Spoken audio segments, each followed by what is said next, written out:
For this lesson, we are evaluating key political, social, and economic changes that occurred in Georgia between 1877 and 1918. Lesson 1 has us concentrating on the Bourbon Triumvirate.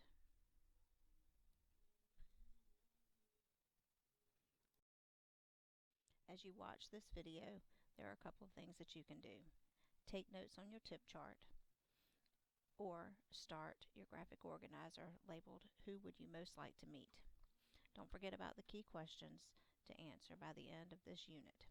The two that you can focus on are: what was the impact of the Bourbon Triumvirate on Georgia politics and economy? And what were the differences in political views and philosophy among the following: Bourbon Triumvirate, Henry Grady, Tom Watson, Rebecca Latimer Felton. The Bourbon Triumvirate was a group of three politicians, Joseph E. Brown, Alfred H. Colquitt, and John B. Gordon, who dominated Georgia politics for over 20 years. These men, who had all been key figures during the Civil War, rotated positions as governor and U.S. Senator from the 1870s to 1890s. They held a common interest in developing the railroad and mining industries in Georgia, serving the interest of those men who were part of the old antebellum planter class, and instituting low taxes, which resulted in few government services. In addition, all three of the men were white supremacists who supported and took advantage of the convict lease system. The power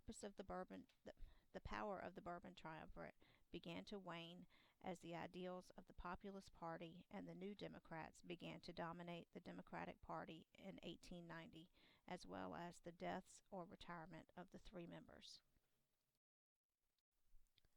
The following slides have us take a closer look at each of the three members. The first is Joseph E. Brown. He was born in South Carolina, but spent his early years in the mountains of North Georgia. He attended Yale Law School and moved back to Georgia, where he became a successful lawyer. He was elected to the General Assembly in 1849 and became a state judge in 1855. In 1857, he was elected governor of Georgia and remained in this position throughout the Civil War. During the Civil War, he argued with CSA President Jefferson Davis on several occasions. Though a zealous secessionist before the war, Brown briefly joined the Republican Party afterward. As a Republican, he served as the Chief Justice of Georgia's Supreme Court. He later switched his allegiance back to the Democratic Party and served in the U.S. Senate from 1880 to 1890.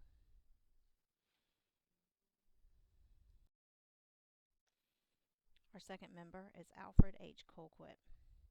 He was born in Walton County, Georgia. He graduated from Princeton University in 1844 and returned to Georgia and became a lawyer. In 1846, he joined the Army during the Mexican-American War. In 1853, he was elected a U.S. representative, where he served only one term before returning to Georgia, where he became a member of the Georgia General Assembly in 1859. He was a secessionist also. He was elected to the Georgia Secession Convention in 1861 and joined the Confederate Army after Georgia seceded.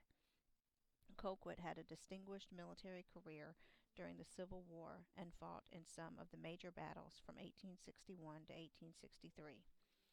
Due to his service, he was eventually commissioned as a major general. After the war, Colquitt served as Georgia's governor from 1876 to 1882 and as a U.S. Senator from 1883 to 1894.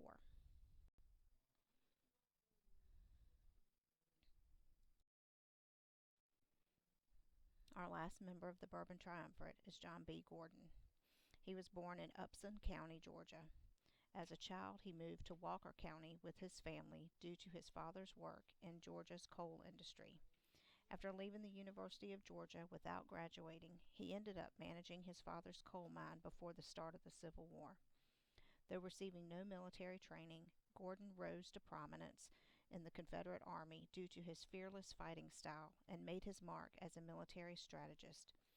Gordon fought in several important battles and rose to the rank of Major General at the end of the war. After the war, Gordon returned to Georgia, where he was an outspoken opponent of Reconstruction and is thought to have been the leader of the Georgia chapter of the KKK. Gordon was elected as a U.S. Senator in 1872 and served in this position until 1880. He resigned his position amidst scandal to head the Western and Atlantic Railroad. However, Gordon remained popular among white Georgians and was elected governor in 1886 and back to the U.S. Senate in 1891, serving until 1897. Gordon spent the rest of his life writing and speaking about the Civil War, and has been said he embellished his role in the Civil War.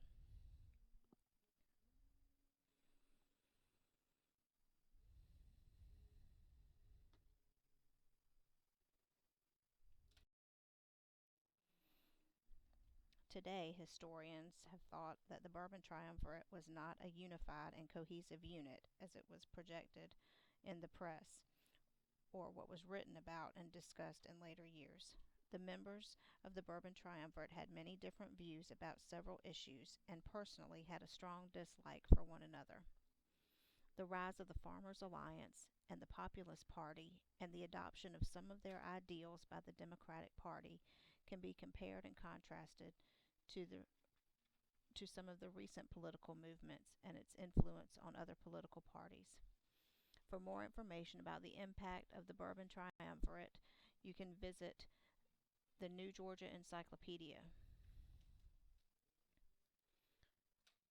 The links have been included right here. The Bourbon Triumvirate, Joseph E. Brown, Alfred Colquitt, and John B. Gordon. Now that you're done, don't forget about your tip chart and your graphic organizer. You can begin adding to it with this presentation. Also, your ultimate goal is to develop an answer to these questions.